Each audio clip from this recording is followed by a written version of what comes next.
When we're in intensity, there's a negativity bias and there's a what's wrong attention, which means that our senses, what we see, hear, and touch, our thoughts, our images, our emotions can lean towards more the side that feels uncomfortable.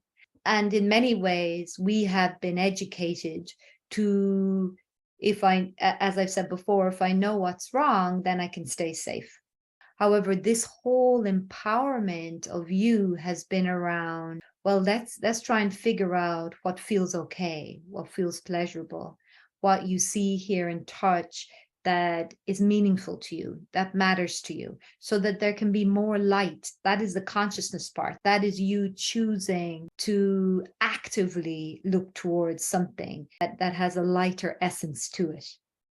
And that can also hold two different qualities of life, and then create an identity for you in the middle as to you have these two different qualities of life, and then what is the quality of life that matters to you, and what are your gifts and talents, and how can they be realized and supported in this third space.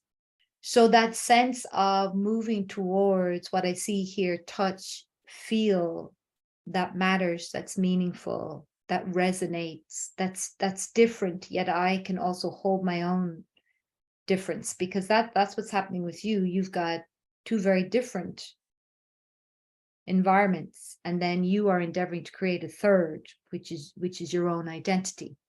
And we investigate that and revisit that at many different times in our lives. What is meaningful and matters to us changes as the environments and the family structures around us shift and change. In a phase one situation where it's what's wrong attention, it's very difficult for compassion to be present, because love has light in it, lots of light.